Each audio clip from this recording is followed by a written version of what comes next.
What's going on, everybody? Welcome to Cocktails in the War Room, episode 271. And we have... What's going on, everybody?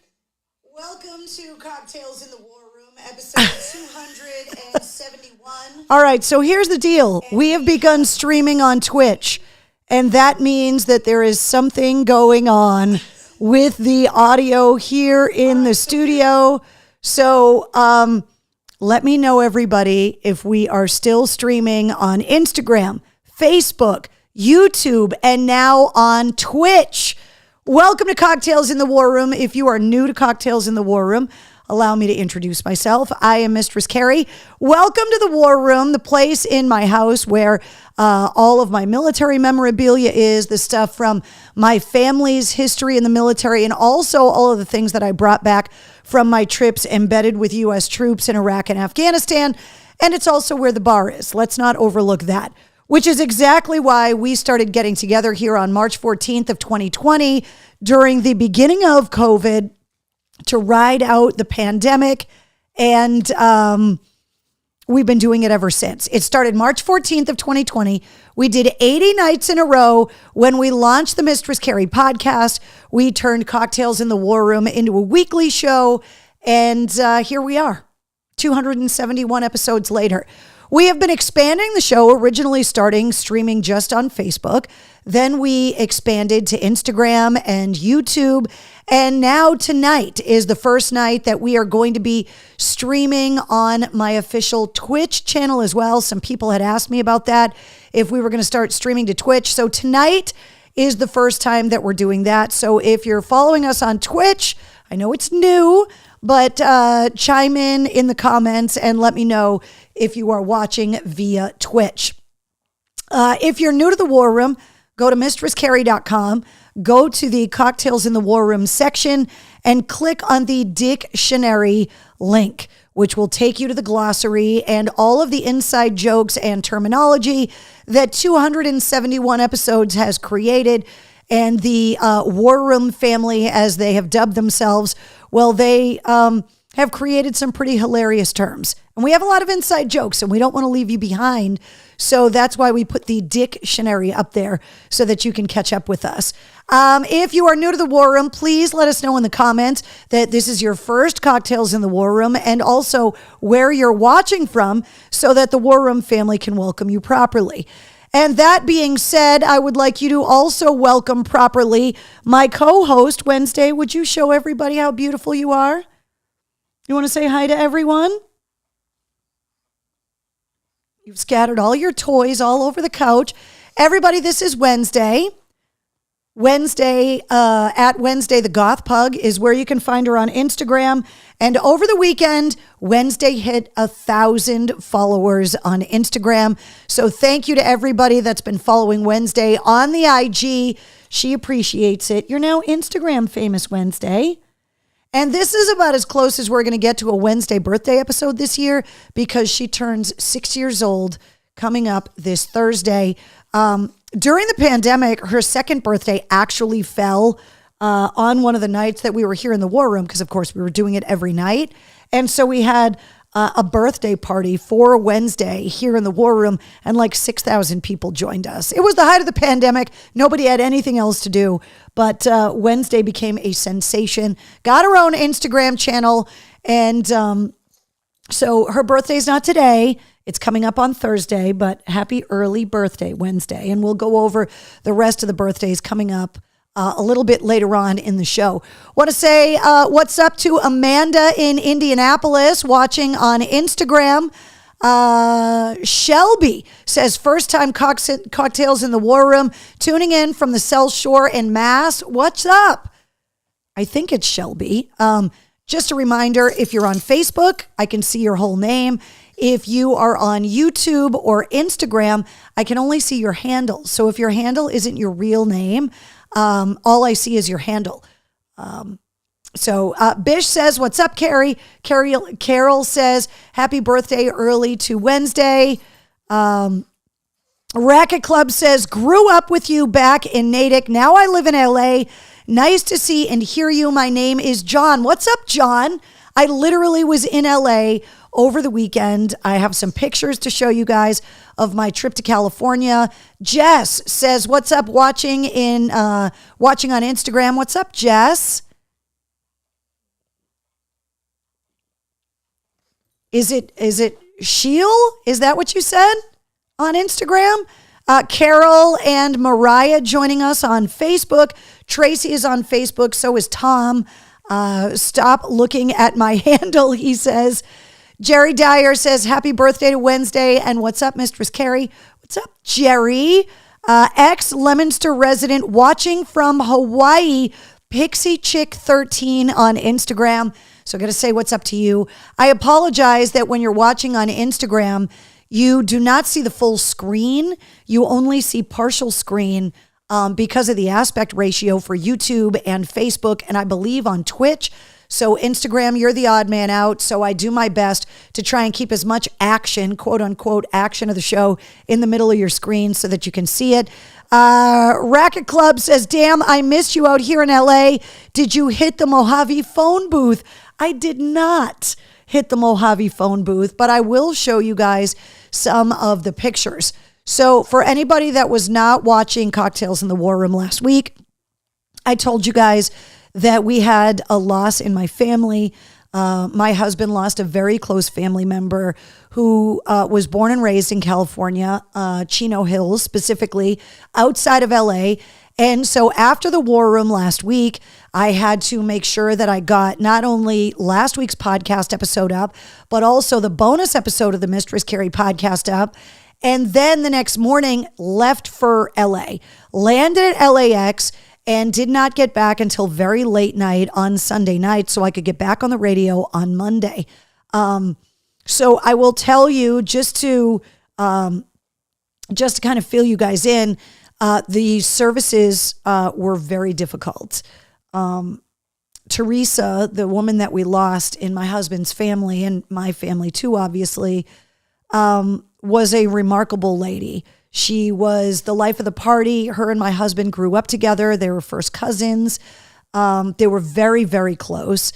And Teresa was one of those spontaneous people that would just call a friend and go, "Hey, do you want to fly to Boston this weekend and just get away on vacation?"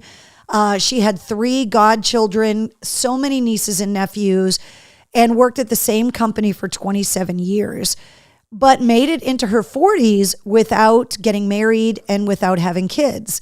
And a few years ago, while her best friend, my husband, was deployed, she met a guy named Sam, and they've been together for almost 3 years, and over Christmas got engaged. And this past weekend was supposed to be their engagement party. And instead, it was her funeral services. She was diagnosed with leukemia a few months before she was engaged and had begun treatment, and had planned the whole engagement party, ordered tents and chairs and tables and food.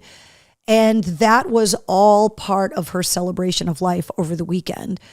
So my husband and I could obviously not attend. So we went out there for that.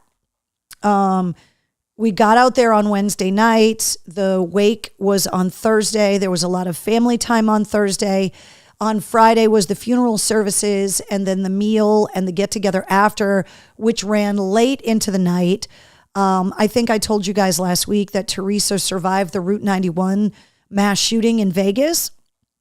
And she was a lover of country music, which I joke was the only fault she had.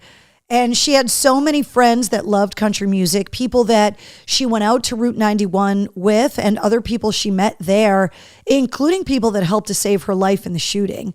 And so all of those people were there, and then some. I have never seen a funeral service with a more diverse crowd of people all gathered together to celebrate the life of one person. Every race, creed, age, gender.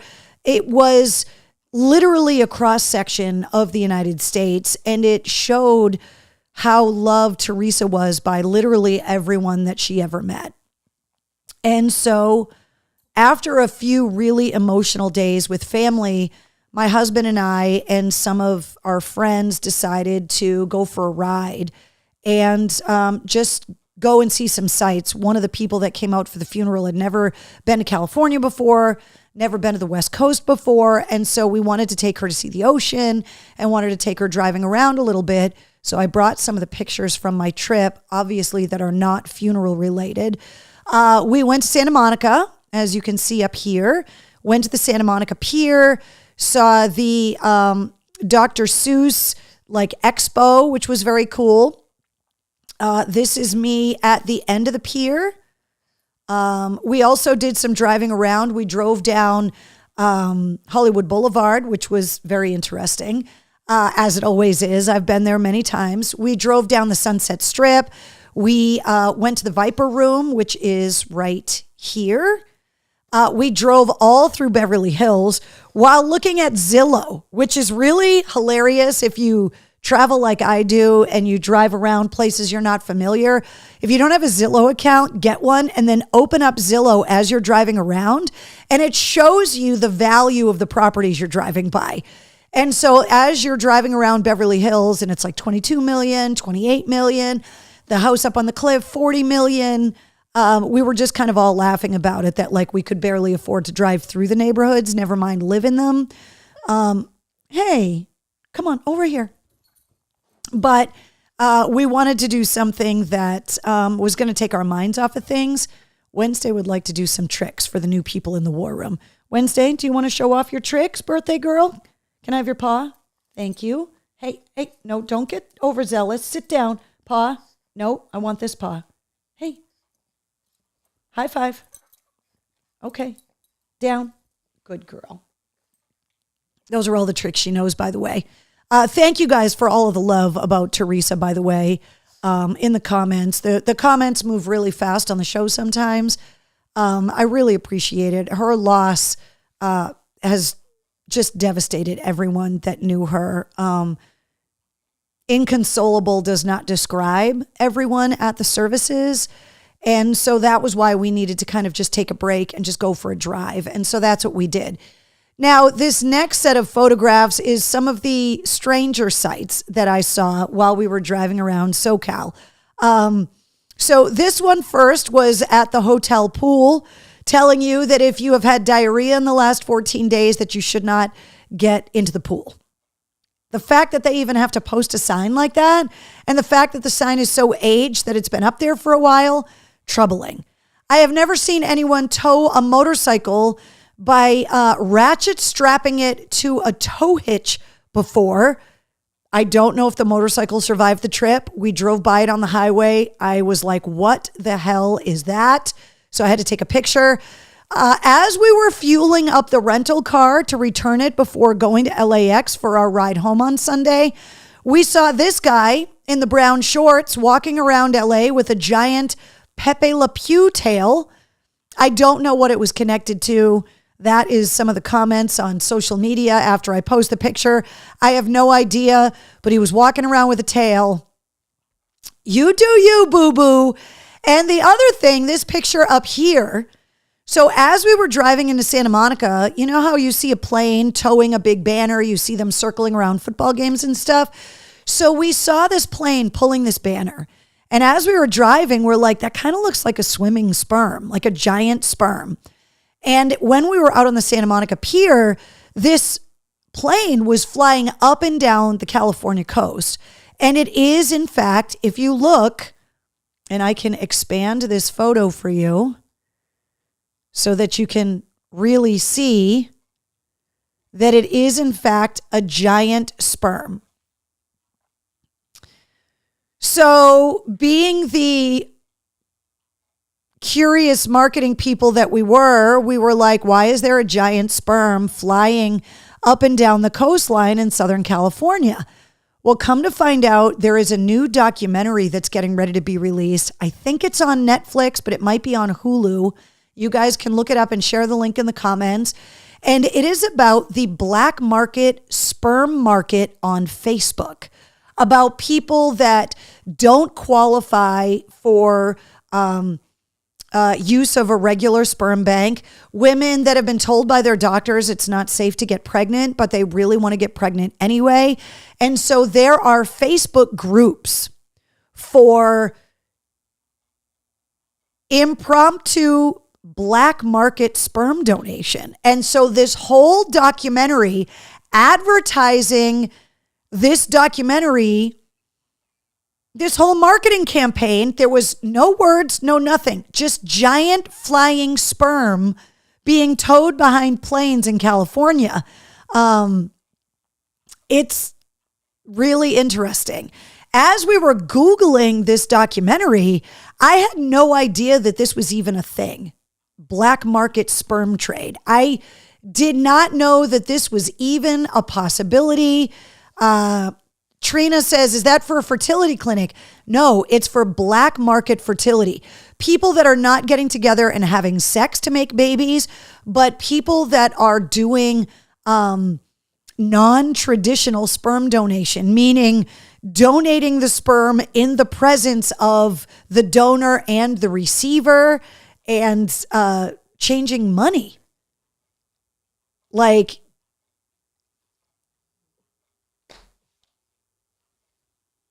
I didn't even know it was a thing. The documentary looks fascinating. We watched the trailer for it. You can watch it on YouTube. But I thought that it was a pretty hilarious marketing idea to just have a giant, and because the banner was like fluttering behind the plane, it literally looked like a giant sperm flying across the sky. I never in a million years thought that that's what my friend Beth, my husband's friend Beth, was going to see from the Santa Monica Pier in her first trip to California. But yeah, that's what it was. So I wanted to show you guys some of the sightseeing pictures, but also some of the strange things that I saw in Southern California as well. So the family is all doing as well as can be expected. My husband and I were really, really glad that we made the trip. But it was a really emotional 5-day trip. And Keith says, oh, come on. That banner came and went. At least once you do it, it goes down easy, says Jason. Honey, did you boil the turkey baster, says Melissa. I'm glad it was me not driving, says Heidi. Yeah, we needed this comedic break because the trip was so emotional. And so for anybody that's watching on Instagram that can't see all the pictures, I actually posted a slideshow of the pictures on Instagram, and they're also posted up on my Facebook page, and you guys can go and see all of the pictures. Michael Cole says, my boys can swim. Sure, you've had plenty of experience, says Jonathan. Walter, get the turkey baster, says Trina. What's up, David Parker, saying hello on Facebook. So I could not wait to share the pictures with you guys. And I had posted those pictures up on Instagram, and people had commented saying, please tell us the story about the giant sperm. So that's why I wanted to tell the story here in the War Room tonight. So there you go. Okay. The other thing that I wanted to talk to you guys about tonight, before we get into all of the regular stuff with the show, talking about the podcast this week, is I wanted to psych up everybody that's running in the Boston Marathon on Monday. They have begun building the bleachers and the finish line.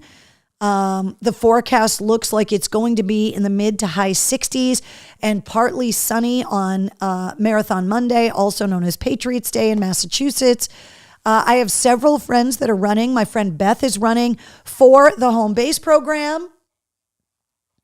I want to thank Town Fair Tire for their generous donation to Beth's run for the home base program. And I want to also thank all of the members of the Blue Goose who made a generous donation to Beth's run for the home base program as well.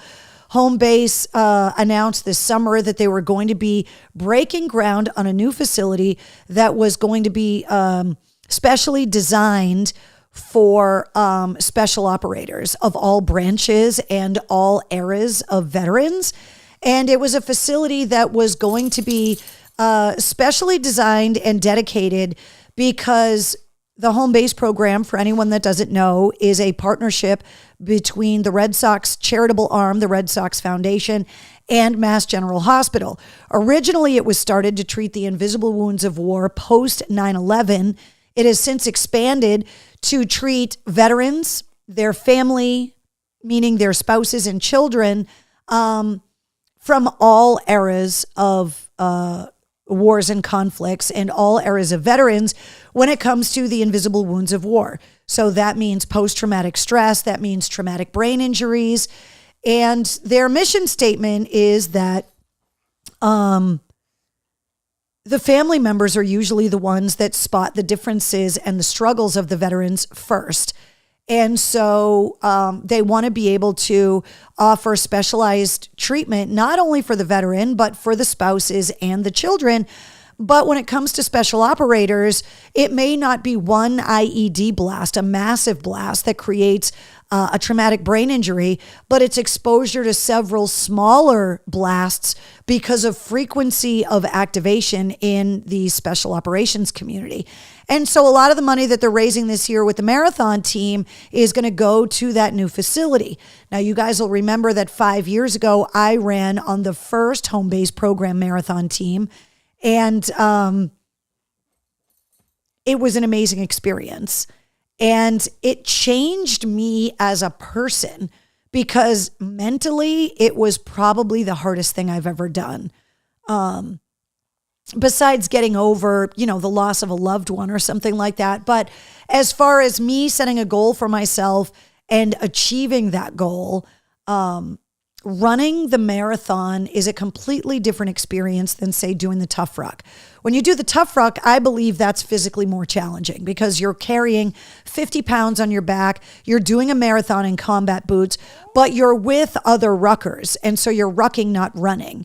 And so while the physical aspect of it is more difficult, you are around other people that are embracing the suck with you. Tackling the famous Boston Marathon course, you're doing it alone, because it's very rare that someone runs with you the entire way. And even if they are, they're not talking the way that you could if you were rucking the marathon. And so the Boston Marathon requires you to get up really, really early in the morning. Why is the pug camera on here? Sorry about that.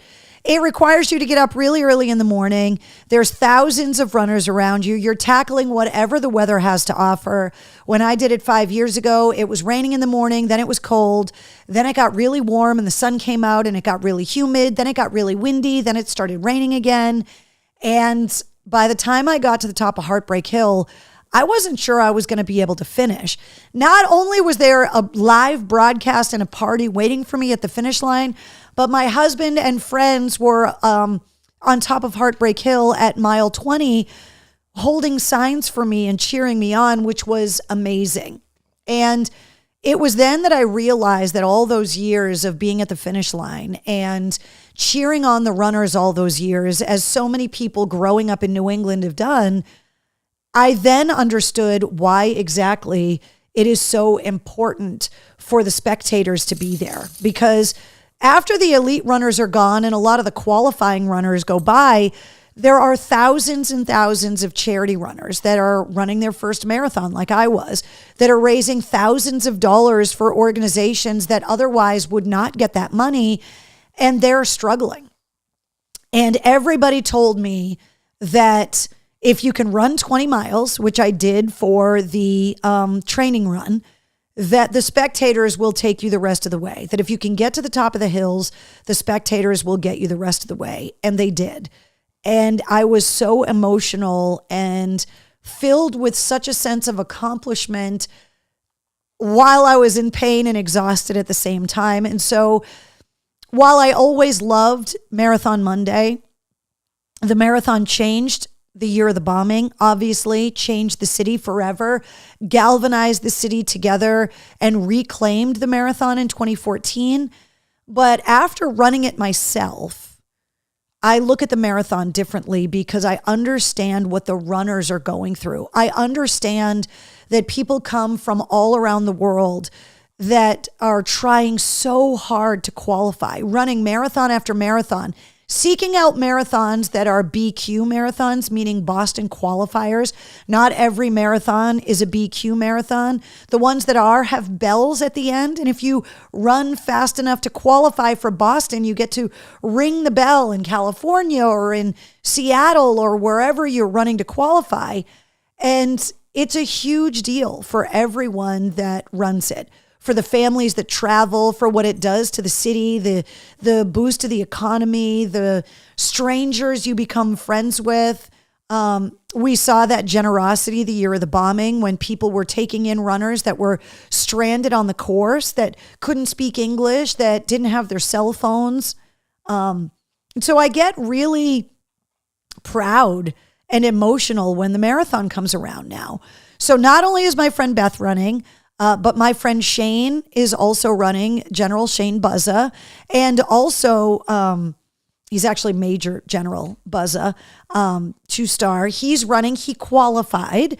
And also John Connolly from Seven Dust, who ran as a charity runner last year, challenged by Mark Tremonti, is actually running this year because he ran so fast last year that he qualified for this year's marathon, which is unbelievable.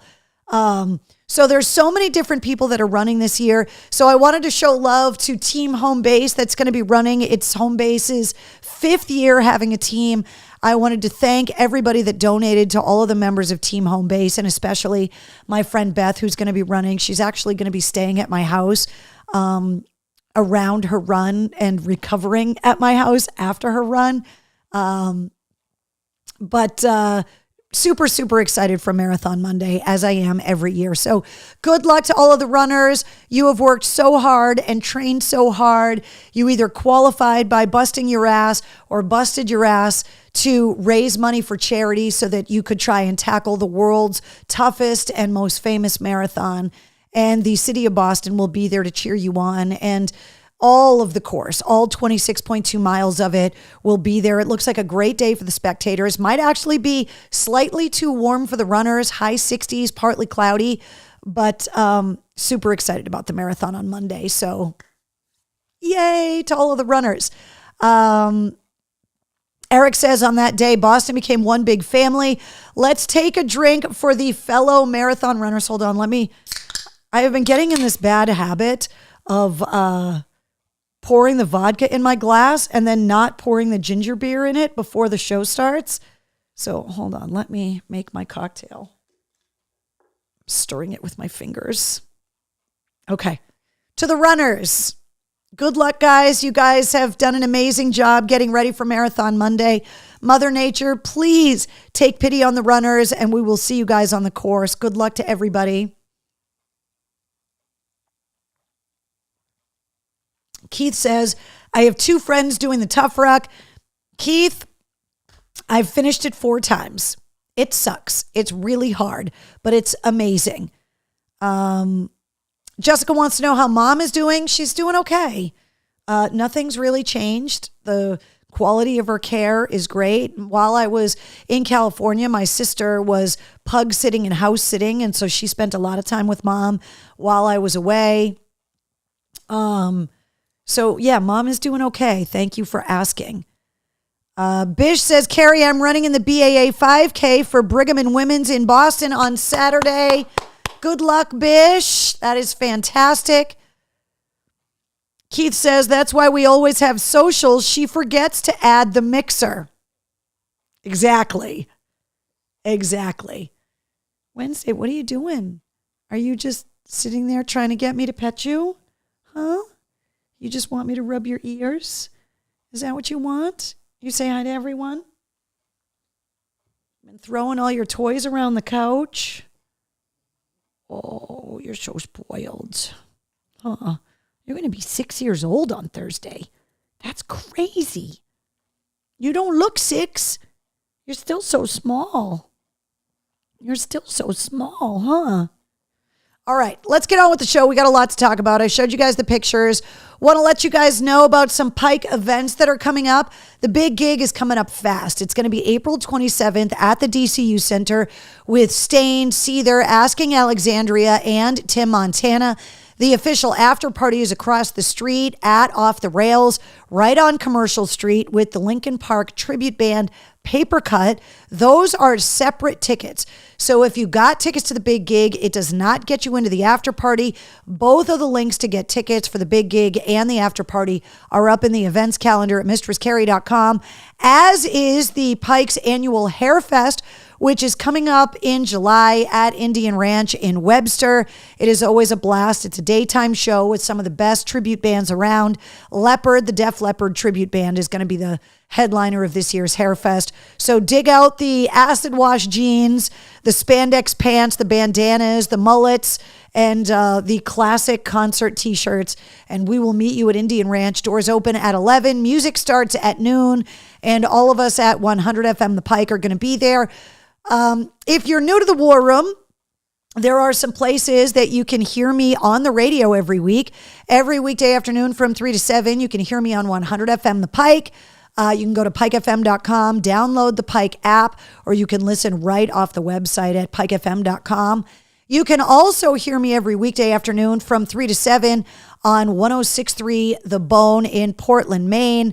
And you can go to 1063thebone.com, download the Bone app. You can listen online, listen through the app, or listen in Portland and the surrounding areas in Maine on 106.3. I am going to be broadcasting live from the Tailgate Tour in Portland at the Cross Insurance Arena in downtown Portland. That is going to be on Tuesday, April 30th. So a little bit of a warning, there will be no cocktails in the War Room that night because I will be broadcasting live from Portland, and I don't think I'm going to be able to get cocktails in the War Room off the ground backstage at the Tailgate Tour. If I can, I will. But if I can't, I will tell you all about it the following week. But I am going to be broadcasting live. So if you're not going to be in Portland, you'll be able to listen online and through the Bone app. And that's why we're calling it Mistress Carrie's Backstage Tailgate, because it's going to be a party. I'm going to be interviewing all of the bands. That night is going to be Stained, Seether, Saint Asonia, and Tim Montana. So that is going to be a blast. Anybody going to the big gig? Carol wants to know. Eric says, a little upset. I need a friend, otherwise trying to hang in there. Christina says, get the Aquanet for the Hair Fest. Need the Mistress Carrie bandanas for the Hair Fest. Donna, I am working on them. I do have some new merch to show you guys tonight, though, which is pretty exciting. So everybody with Mistress Carrie backstage passes, they already know. But I do have new merch that is up in the store, and I will show you guys all of the stuff that came in while I was away in California and that is now live on the website. Okay, let's see. Okay, so I chose this drink because it's spring. I don't know about you guys, but I'm starting to see signs of life pop out of all of the snow we got while I was away. I missed all the snow, thankfully. But I'm starting to see my tulips popping up and a lot of other stuff popping up around my yard. The early spring flowers are coming up. So for our cocktail tonight, I selected a drink called the Tulip. So if you're new to Cocktails in the War Room, every week we go through some of the books, the cocktail recipes that I have here in the War Room, and try to up your mixology game a little bit. So the Tulip is an ounce of Calvados, an ounce of sweet vermouth, a half an ounce of apricot brandy, also 2 dashes of fresh lemon juice, and a half an ounce of Gome syrup. Shake the ingredients, strain into a cocktail glass, and serve. And there was a lot of charcuterie out in California when I was out there, and there were a lot of apricots. I picked an orange, which I forgot to take a picture of, but one of the houses that we were at in California, the neighbors had this giant orange tree that was just filled with oranges to the point where they were just falling off and just rotting in the yard because the people couldn't eat them fast enough, which always bums me out because you guys know this about me, that I hate food waste. It drives me crazy. I know that there are just so many people that have amazing citrus trees in their yards. I just look at it like if I can get my fruit trees to grow big enough, the ones that I've planted in my yard, that I have every plan to share the fruit with the neighbors, the family, donate it where I can donate it. But the neighbor's orange tree was hanging over the fence, so I went over and picked an orange, which I don't believe is something I've ever done before. So that was delicious. So there was a lot of apricots. There was a lot of citrus, some fantastic charcuterie out there. The food was great, as it usually is, because when you're in mourning and after you go to a funeral, there is always the meal. Now, some people at the party called it a celebration of life. I have heard it called a mercy meal. What do you guys call the meal that they have, the gathering, the get together after a funeral? I've always called it the mercy meal or the celebration of life, but a lot of people in California had never heard mercy meal before. So I was curious, especially because there's so many people joining us here in the War Room from other places. What do you guys call it? The get together, the meal after funeral services. Kim wants to know what Gomme syrup is. It's Gomme, by the way. So if you guys want to share some links and stuff in the comments. Candied fruit for garnish. Tracy couldn't agree more. Carol says mercy meal. That's what we call it. That's what I had always called it. Never heard of the mercy meal, says Keith. Heidi says celebration of life. Keith says coalition. Is that what you call it, Keith? Seriously? I have never heard that one on. Bish says my family jokingly called it the Last Supper. Gallows humor, gets through it every time.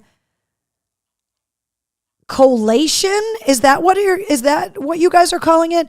Celebration of life or mercy meal, says Melissa. My family called it celebration of life, says Denise.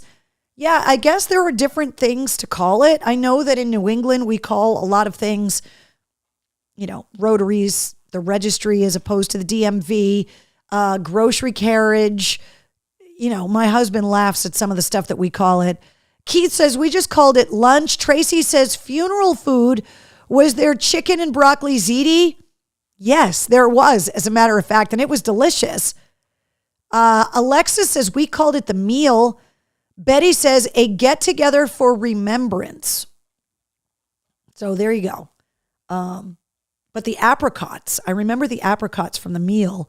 And obviously there's apricot brandy in this week's cocktail recipe. So, all right, let's talk about the podcast. So last week we celebrated the 200th anniversary or the 200th episode of the Mistress Carrie podcast. And I wanted to celebrate it right. I had been trying to get Hardy on the show since right after we launched the podcast. And I got him on. So he was my guest on episode 200. But I thought to celebrate 200 episodes, I should release 2 episodes on the same day. So not only did I release episode 200 featuring Hardy, but I also released a bonus episode the same day featuring Steve Vai and Joe Satriani. And I loved both conversations. Hardy talking about growing up listening to rock music and kind of getting into country later in his teen years, talking about the art of songwriting, working with other artists. I loved his comments on what it was like to play at Fenway Park last summer as an opening band. And also just talking about just music in general, how bands like Puddle of Mudd and Linkin Park were bands that really kind of galvanized his love for rock music. He also talked about how kind of surprised he was to be embraced by the rock world as he was coming out of country. And he had just finished his new album the day that we did the interview. So he was in the studio, surrounded by all of his gold and platinum albums in the studio. And it was just really great getting to know him. He also talked about how much he loves playing the Bank of New Hampshire Pavilion. Let me catch up on the comments here. Let's see. Ralph says we called it a shindig. What's it called when you eat after a funeral? The gathering after a funeral usually has food and is known as a repast. Is that right? Repast food is a type of food that is often served at funerals It is typically light and simple, such as sandwiches and finger foods. Louise, I have never heard that before. So there you go. Hardy did Crossroads with Nickelback, and it was awesome. So Louise, we also talked about that in that podcast episode because it was recorded already when I talked to him, but hadn't aired yet. And we also talked, he didn't even know that Nickelback had won the Rockstar lawsuit, which was kind of hilarious that he didn't know. He also talked about his video for Rockstar, his song Rockstar, and some of the costume changes that he did that didn't make the final cut of the video. So if you are a Hardy fan and you missed last week's episode 200 is available everywhere. I also loved the conversation with Joe Satriani and Steve Vai. Now, they're on a co-headlining tour together. They were in the same hotel in New York when I did the interview, and they were both in their respective hotel rooms next to each other, doing the interview together. One of the most surprising revelations that came out of the conversation with Joe Satriani and Steve Vai was the conversation about guitar tone and Eddie Van Halen. So they first told me a story about how they, along with Nuno Bettencourt, were in Europe and had asked Brian May from Queen if they could play his guitar, hoping that they would in fact sound like Brian May from Queen. You guys have heard me on previous episodes talk about guitar tone, the story Nuno Bettencourt told me about getting to meet Eddie Van Halen and playing Eddie Van Halen's guitar and being upset that he still sounded like Nuno Bettencourt. So when I brought that up to Joe Satriani and Steve Vai, who are both very good friends with Nuno, Steve Vai won up that story, talking about how Eddie Van Halen had gone to Vai's house and taken Steve Vai's guitar and started playing on Steve Vai's guitar. And he said he had the audacity, was the word that he used, to sound like Eddie Van Halen on my guitar when I couldn't sound like Eddie Van Halen on his guitar. So it was really funny. And the part that was surprising the most to me is that Steve Vai, like Nuno Bettencourt, kept referring to Eddie Van Halen as Edward. And while I didn't ask Nuno why he called Eddie Van Halen Edward, I stopped Steve Vai to ask him the question because I was like, okay, there's got to be a thing now because Nuno Bettencourt and Steve Vai are calling Eddie Van Halen Edward. And Steve Vai told the story that it was actually what Eddie Van Halen preferred and that he thought that it was David Lee Roth who started calling Edward Van Halen Eddie because Steve Vai said that David Lee Roth called him Stevie. He was like, who calls me Stevie? But he goes, Dave Roth did that. So not only was it surprising to hear Steve Vai call David Lee Roth Dave Roth, but then to hear him call Eddie Van Halen Edward.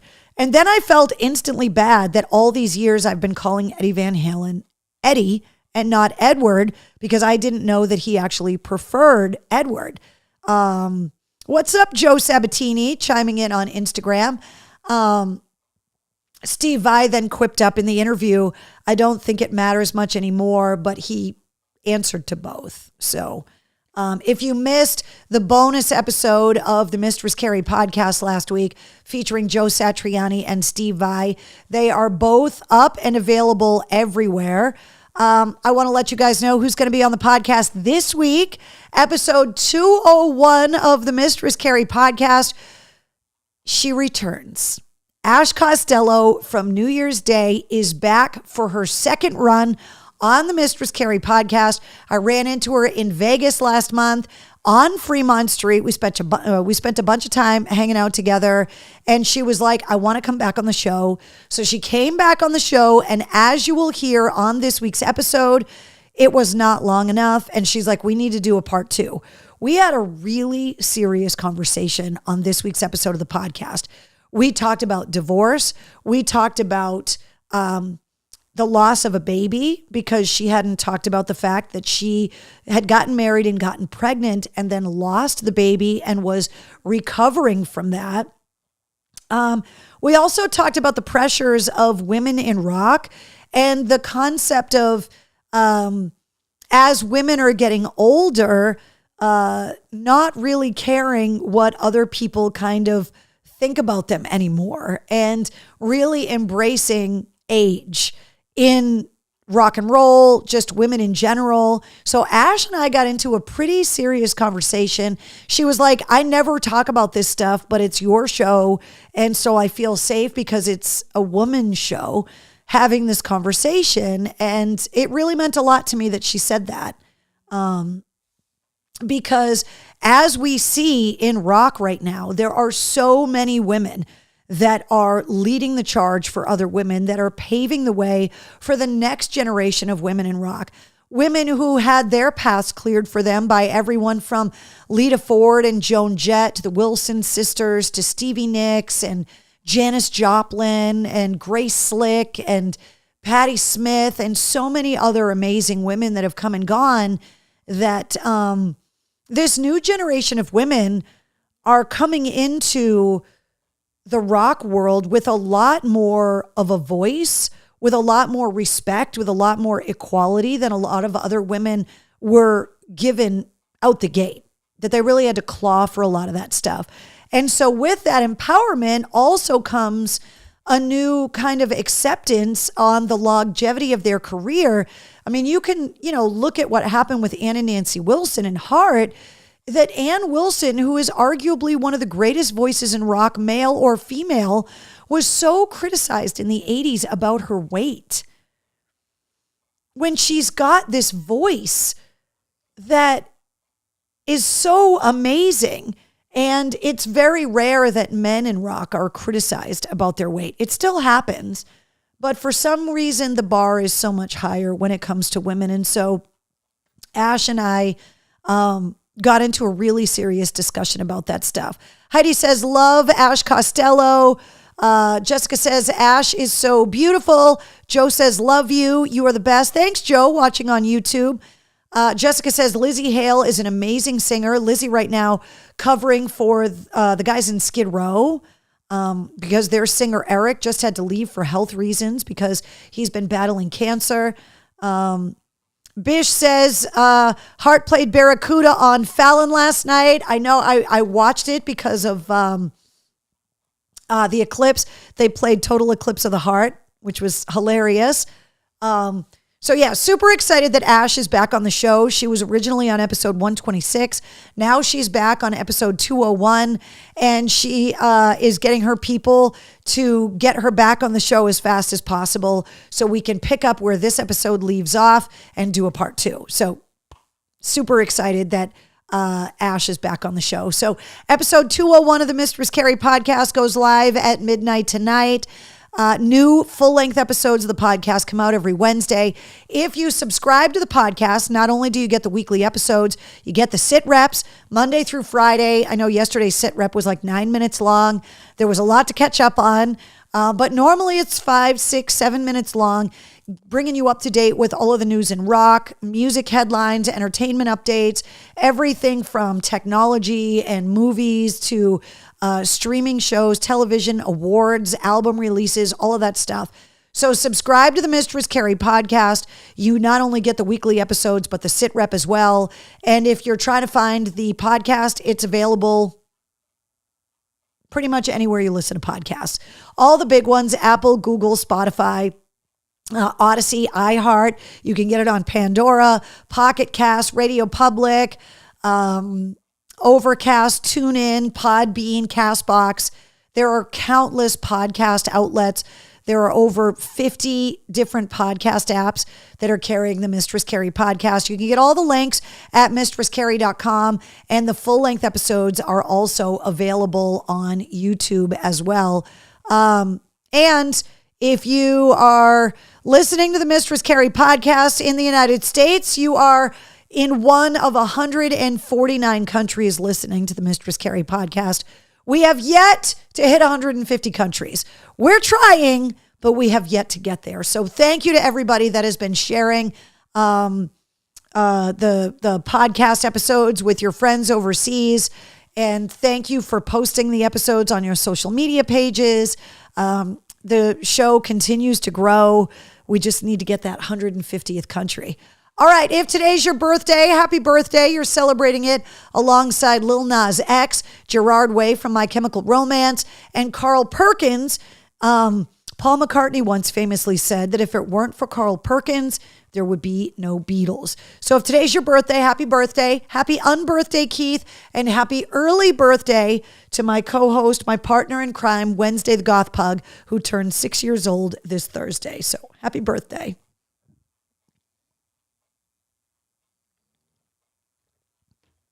By the way, Wednesday is sitting over here sleeping in front of the mail call packages on the couch.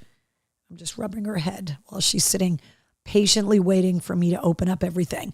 All right, let's breeze through the music headlines. Serj Tankian's memoir comes out next month. It's called Down with the System.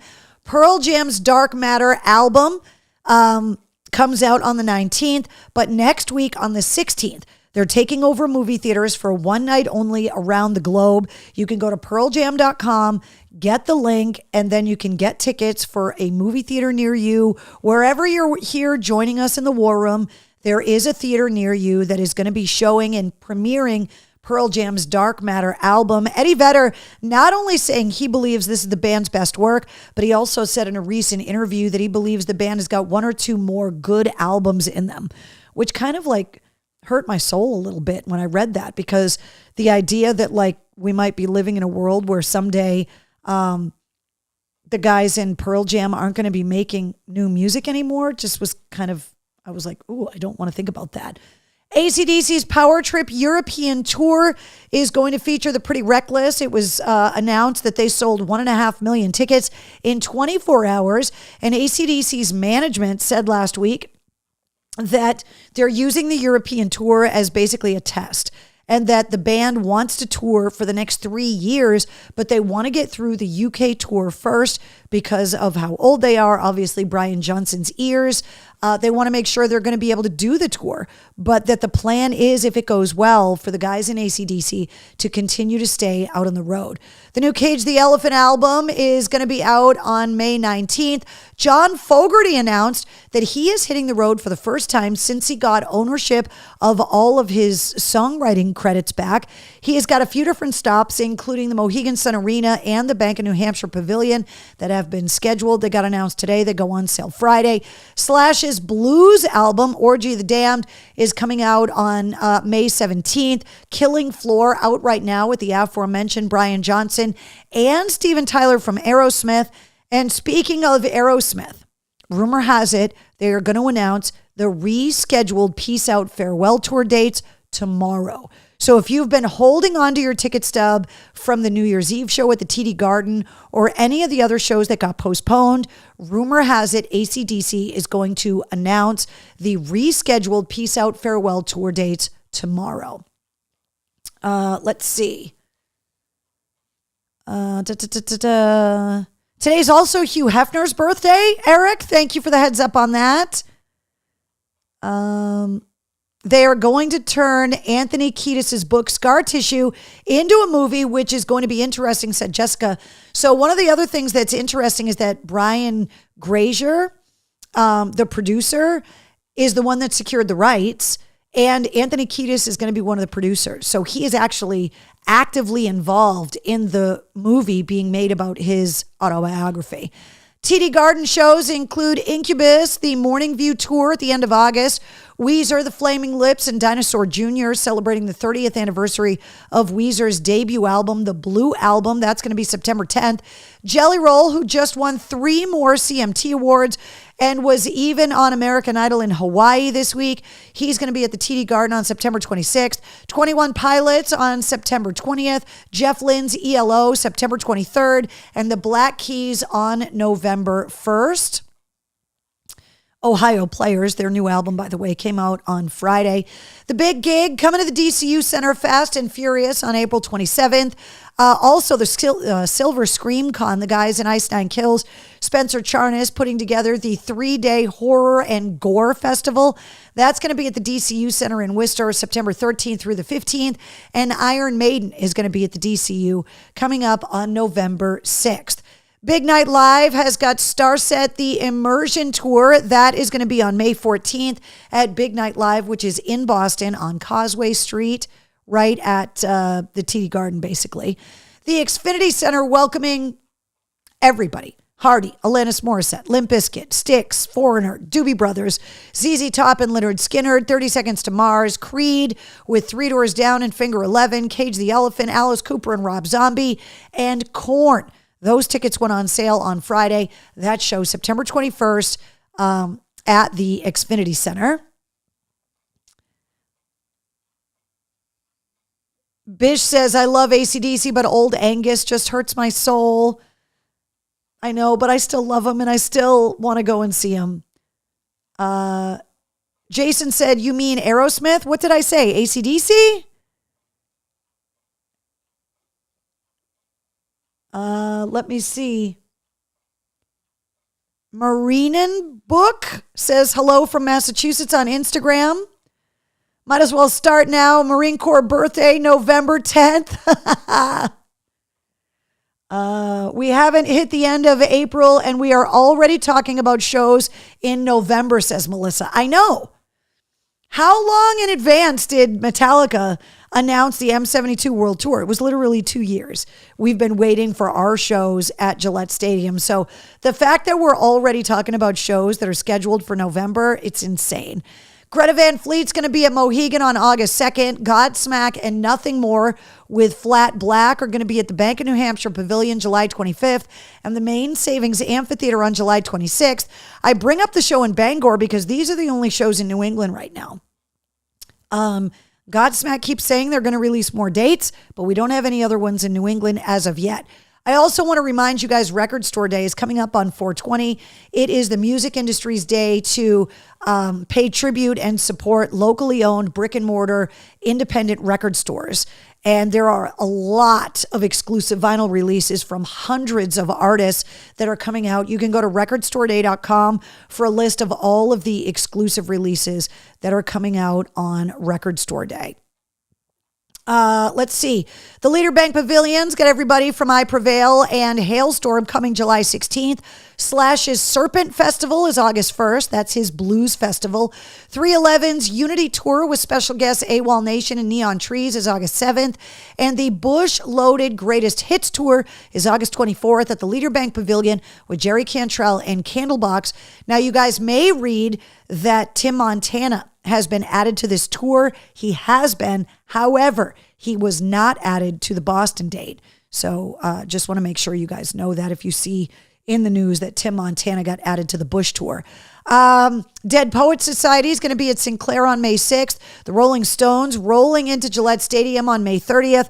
And the aforementioned Metallica shows at Gillette Stadium with Mammoth WVH, Pantera, Five Finger Death Punch, and Ice Nine Kills. They're going to be at Gillette on August 2nd and 4th.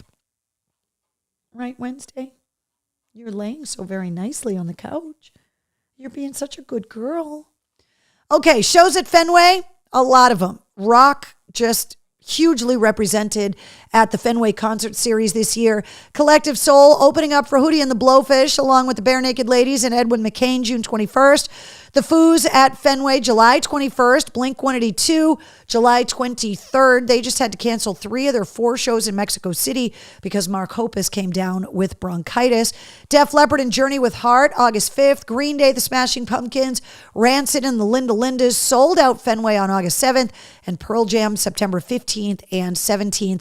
I believe those shows are sold out too. The remaining tickets, if they're not sold out, are super expensive. So if you're going to go see Pearl Jam, it's going to cost you. Queensryche and Armored Saint are going to be at the Palladium around the corner from the big gig coming up at the end of the month. Maylene and the Sons of Disaster are going to be there May 18th. And the NoFX finale tour at Campanelli Stadium in Brockton on August 31st and September 1st. And all of those tickets, all of those shows are up on the event calendar and the concert calendar at mistresscarrie.com. Judas Priest coming up fast April 25th. The Black Crowes April 28th. That show is sold out. Bad Religion and Social D May 7th. Gary Clark Jr. June 7th. Kings of Leon September 16th. And Sting is going to be there on October 4th. Again, we're already talking about shows in the fall. Architects who released a new song, Curse, today, are going to be at the House of Blues on May 6th. Black Veil Brides, they just released a mini documentary today. They are going to be at the House of Blues on May 8th. Hatebreed with Carcass, Harm's Way, and Crypta. That is going to be at the House of Blues on September 27th. Those tickets went on sale back in March. Right, Wednesday? Yeah, should be very good. And Keith Wallen, who is the guitarist from Breaking Benjamin, who just released his solo album. He's going to be at the Paradise Rock Club coming up on July 22nd. So if you didn't hear that episode, that one came out a few weeks ago. City Winery Boston's got Soto Beeler on April 6th, 10,000 Maniacs April 28th, and Hawthorne Heights on March 6th. And they're adding more and more shows all the time. And A Day to Remember and The Story So Far and 4 Years Strong are going to be at the all-new stage at Suffolk Downs. They have done a major renovation there. This show is happening on Friday, June 28th, and those tickets are also on sale. The fact that there's a new outdoor venue in Boston, epic. All right, these are the new releases coming out this Friday. Blue Oyster Cult, Ghost Stories. Also, Eagles, To the Limit, the Essential Collection is coming out. The Linkin Park Paper Cuts Singles Collection, 2000 to 2023, featuring the new song Friendly Fire that was left off of the 2017 album One More Light. That is on this collection that comes out on Friday.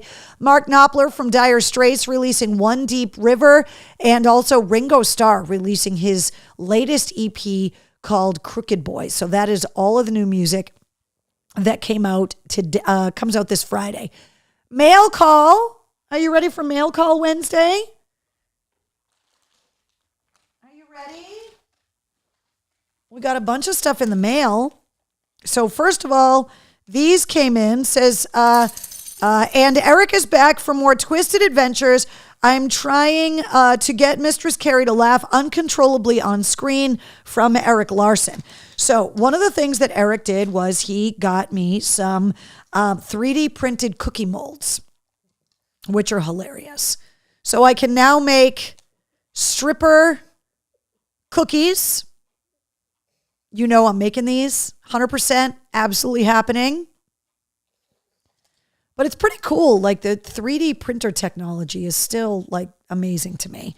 There are also this bag of 3D printed cookie molds here. There is the one that says, please go die. Actually, you can read it that way. Please go die. There's another one that says, I hope you choke. There's a cookie one that says, stop talking. I need to make these for Christmas. And finally, the one that says, kindly fuck off.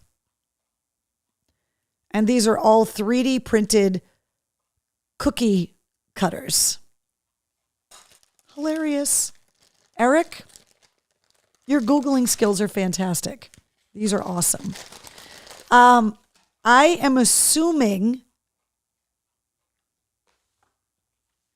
and I may be wrong, did you send this as well, Eric? Because I don't know who sent this, because this package came without a name on it. Somebody sent me a mini waffle maker that makes skull-shaped waffles. I don't know who sent it, but it's amazing. I haven't even opened the box yet. You guys know how much I love to cook. I wanted to show you guys that it is, in fact, covered in skull and crossbones.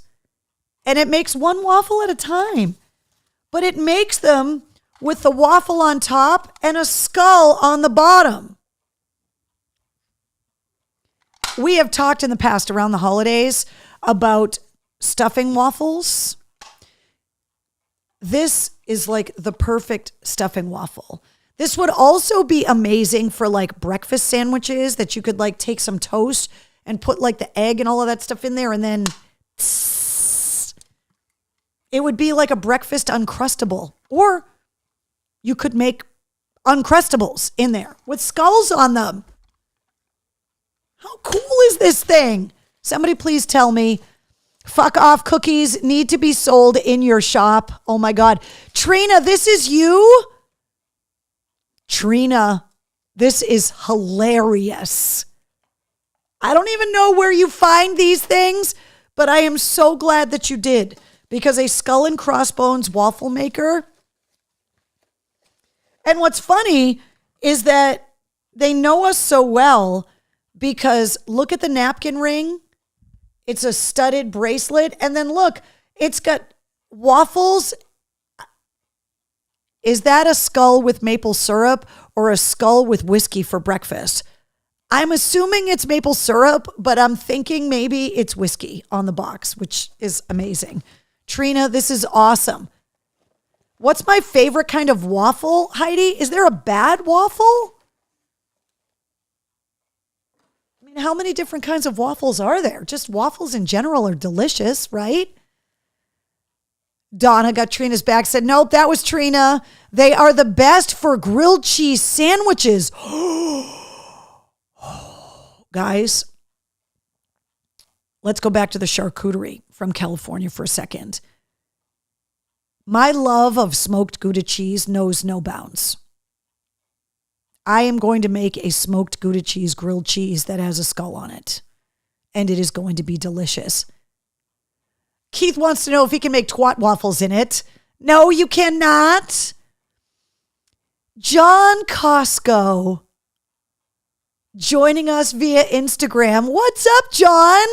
We literally have been talking about you recently because John Costco performed with Godsmack Acoustic in Boston after the Red Sox clinched the ALCS in 7 games against the Yankees in 2004. And it was that event that the team attended to watch the Cardinals win the NLCS. And that's how the Red Sox found out that they were playing the Cardinals in the World Series in 2004. John Costco was there with us. I literally was looking at pictures of us from that event today, John, because today was opening day at Fenway and they had a celebration for the 20-year anniversary of the team that won the World Series. And you were such a huge part of that show. So I'm so psyched that you chimed in on Instagram tonight. Welcome to Cocktails in the War Room. Cheers to you every Tuesday night. Join us here in the War Room. Fantastic. Eric says, holy shit, grilled skull cheese. John Costco said, I saw that. Such a great night. It was an amazing night. What does that cheese taste like? Smoked Gouda cheese? I don't know how to describe it. It tastes like smoked Gouda cheese. It's my favorite. I love it so much. It's so good. Outside of the Italian cheeses, like sharp provolone, fresh mozzarella, like all of that, my other favorite cheese after the Italian cheeses is smoked Gouda cheese. I just like cheese in general. Smoky cheese heaven, says Tracy. Yes, smoked Gouda cheese is heaven. It's pretty. I was surprised since I'm a diehard fan of extra sharp that Gouda was so smooth. Yeah, Betty, smoked Gouda cheese is delicious. I love it so much. So good. All right, so we got a couple more things we got to open up so I can tell you guys what's new in the online store at mistresscarrie.com. So I got this card. Wednesday, you're throwing all your toys all over the place. How come you're doing that? You're knocking all of your dog toys. For anybody, by the way, that's new at on Instagram, on Twitch, on YouTube, if you don't know who I'm talking about, let me introduce you to Wednesday. She's been my co-host. She turned 6 on Thursday, right, Wednesday? That's where you can find her on Instagram, by the way. She hit 1,000 followers over the weekend, just in time for her birthday. At Wednesday, the Goth Pug is where you can find her. So that's who I'm talking to. I'm not a crazy person that's talking to nobody. Got this card. Tell me the truth. It says, do these ears make my ass look big? She says, yes, I know it's stupid. This is from Carol. She says, hey, MC, these are cranberry pistachio biscottis. Tell me what you think. Thank you for everything you do. I can't believe it's been 4 years, talking about the anniversary of Cocktails in the War Room. Now, I picked this box up. So I've been snacking on these, but I brought a few of the cookies in so that I could show everybody what they look like.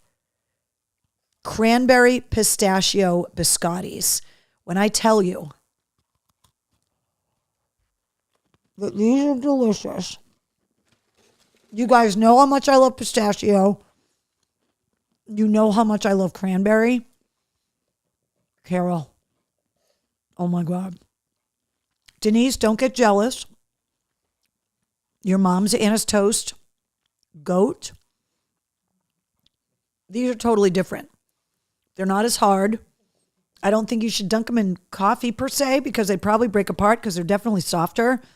But there's a ton of pistachios in them and they're delicious. I've never had these biscottis before and I love them. They're so good. Get out of there, Wednesday. That's not for you. So thank you for sending them. They're amazing. And then there's one more box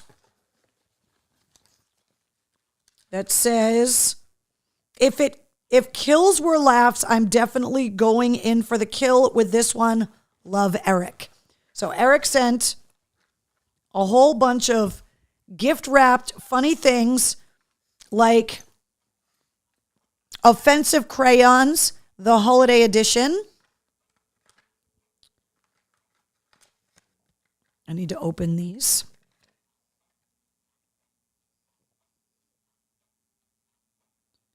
So each color is something named like regifted STDs. That's the name of this color.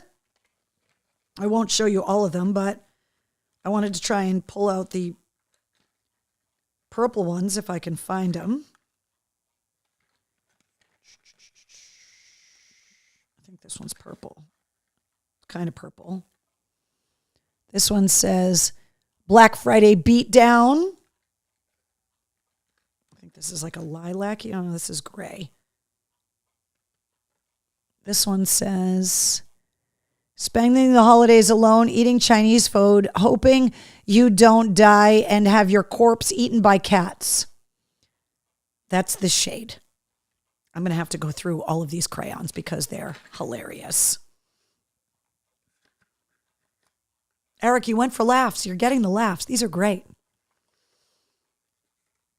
I thought you were going to make the Marine joke because I'm married to a Marine and you sent me crayons, but you didn't. All right. So then there's this one.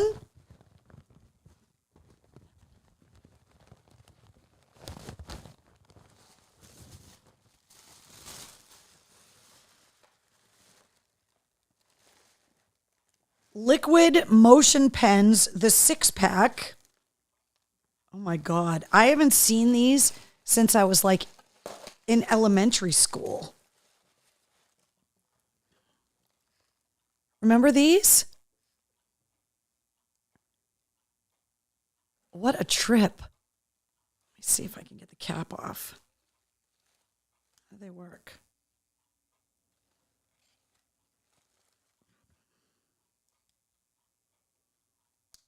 Oh, there we go. I had one of these when I was like in junior high. What a trip. But I got the whole rainbow. Eric, you're hilarious.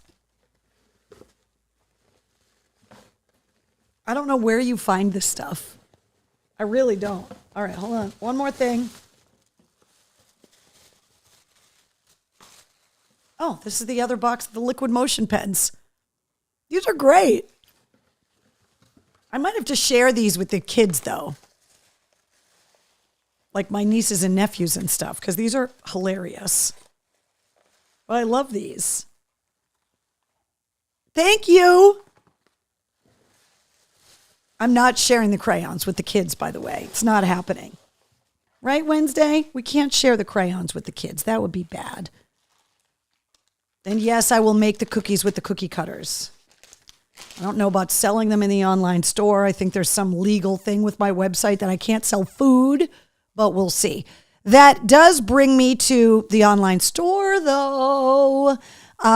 The drumsticks are on the way. I do not have them yet. The pullover hoodies are on the way.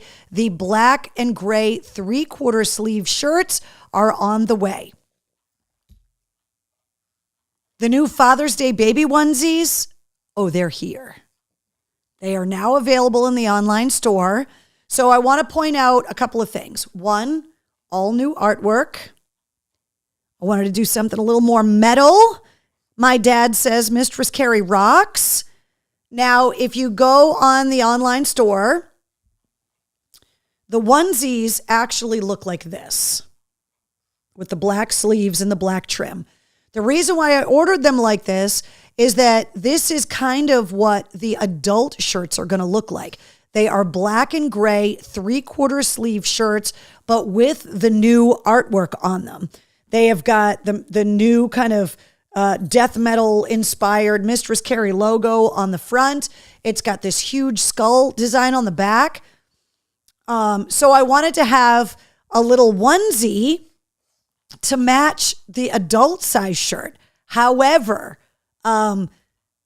these onesies come in a bunch of sizes: newborn, 6-month, 12-month, 18-month, and 24 months. However, the newborn size only comes in gray. They didn't carry the newborn size with the little black sleeves and the black trim. So when you're ordering it, only the newborn is solid heather gray. It's super soft. Then 6 months, 12 months, 18 months, and 24 months come like this with the black sleeves and black trim. And they are going to match the shirts that are being printed by T-Shirt Brian right now. The Mistress Carrie Backstage Pass holders have seen these shirts because they're in production right now. T-Shirt Brian sent me a behind the scenes photo, sent it to the Backstage Pass holders. They can tell you what they look like. Just one of the little perks of having a Backstage Pass, but they're going to match these, which is super cute. So I want to see father baby pictures of, dads for Father's Day with their little babies wearing the little matching Mistress Carrie onesies. I just thought it would be freaking adorable. The mom onesies match the Mistress Carrie shirts already with the flame logo on the back. And so I thought it would be cute if I made dad jerseys that will match dad onesies as well. So let's see. Louise says, oh my God, I love them. Annette says, I love that. Got to go, guys. Got to get to work. Eric, thank you. Good night. You guys must be talking about colonoscopies, talking about how the prep isn't as bad as it used to be. Would Wednesday be able to wear that? Maybe. The problem is the logo would be on her chest, so her back would be blank. And I would have to cut a hole in the baby butt for her tail. I'm still looking for dog clothes. I haven't been able to find the one that I want. I've had a bunch of samples sent to me, and Wednesday's been beta testing stuff, but I haven't found anything that fits exactly right. But I'm super excited about these new dad baby onesies. They are available in the online store right now. They will ship with plenty of time for Father's Day. But remember, only 6, 12, 18, and 24 month come with the black sleeves. The newborn ones, which are super, super tiny, come in solid gray. But it's okay. The other thing that was a surprise to everybody, because I've been telling you guys that new stuff was coming, and even the Backstage Pass holders, I want to keep them guessing every now and again too. I can't have them not be surprised by anything. So one of the other pieces of merch that I designed, and they came in while I was in California, we're always talking about pets. We're talking about things to keep in your car, motorcycles. And so I wanted to do something that was super lightweight, that was warm, and that you could kind of take everywhere with you. And so I came up with these. This is a fleece blanket that rolls up and Velcros to itself with a handle. So you can shove it in your saddlebags. You can keep it in the car with you. If you're going to be out picnics or whatever. If you want to put a dog blanket down in the car because you're taking the dog in the car and you want to protect your seats. I thought it'd be really cool to have purple ones. So the way that it works is you just undo the Velcro and it unfolds. And it's pretty big. So if you're going to go to a barbecue this summer, a little campfire action, and you think that maybe it's going to get a little chilly that night, you can just take this. It's got a little bag.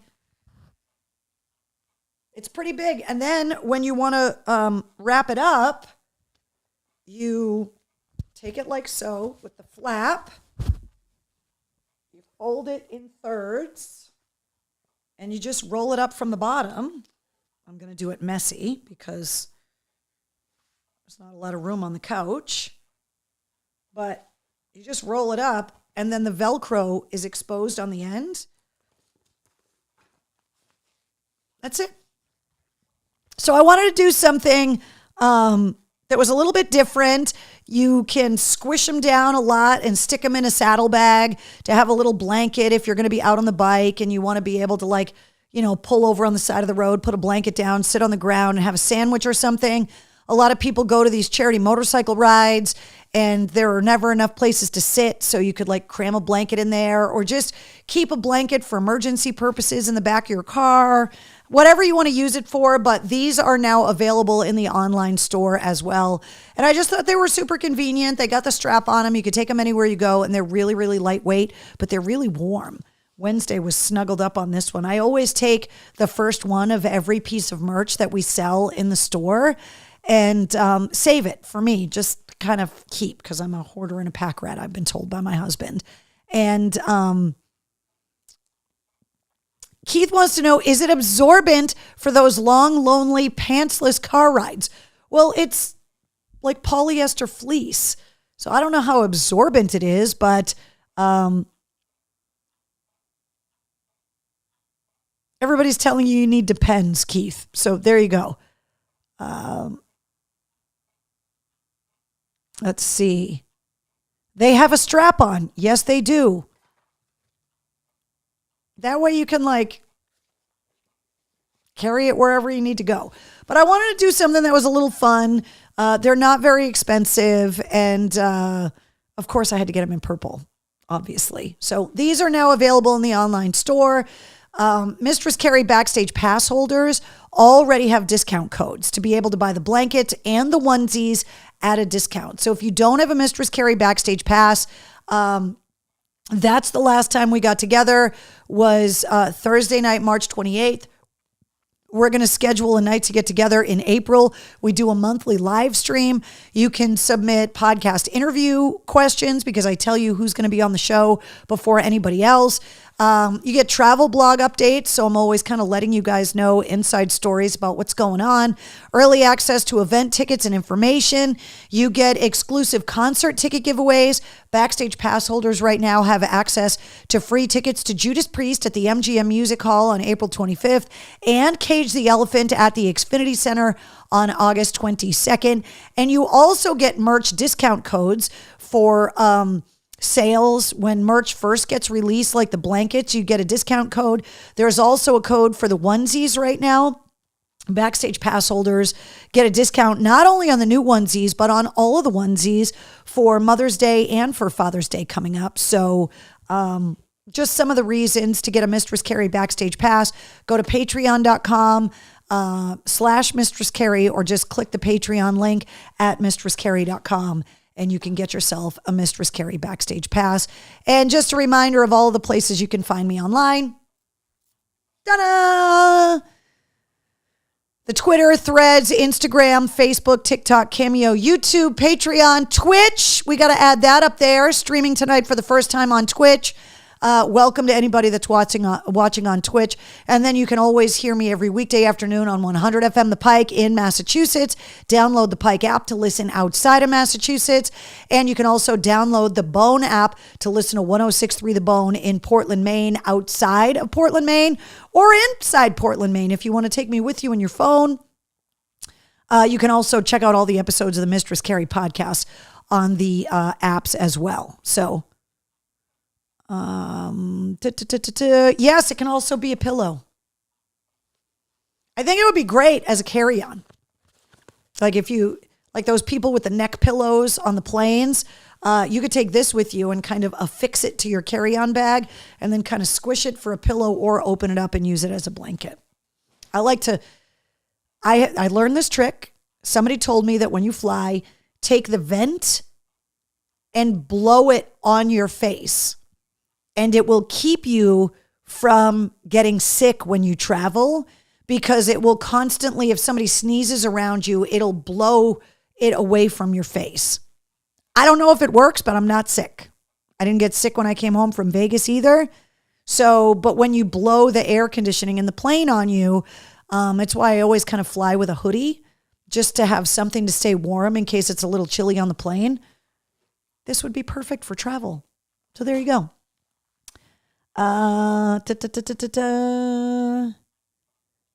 Jason said, I'm about to drive home. So all of you beautiful ladies and not so beautiful guys, have a great night. Thank you very much. Have you texted Sully and asked how he's doing? Jessica wants to know. Sully and I texted last week that his daughter was going through his collection of old T-shirts and stumbled upon an old Godsmack AAF shirt. And I was like, do not let her sell that. And he was like, she is not allowed. So yeah, we text from time to time. He's doing really good. Tracy says the airline blankets are too thin. This blanket is thin, but it's like fleece, so it's definitely warmer than an airline blanket for sure. Have you heard Total Eclipse of the Heart sung by Doro and Rob Halford? Yes, I have, Ralph. How could you go wrong? It's Doro and Rob Halford. Absolutely. Donna wants to know what size shirt I am. If it's a generic T-shirt, it's a medium. And if it's a women's cut T-shirt, it's usually a large, maybe an extra large, depending on if they shrink. Got to leave room for the girls. And who knows how long it's been since those airplane blankets have been washed. Exactly. Bring your own. All right, guys. New episode of the podcast goes live at midnight featuring Ash Costello from New Year's Day. Congratulations ahead of time to all of the runners that are running in the Boston Marathon on Monday. And also, before we go, guys, could we toast Tim Wakefield and his wife, Stacy, who were honored on the field before the start of the Red Sox game today.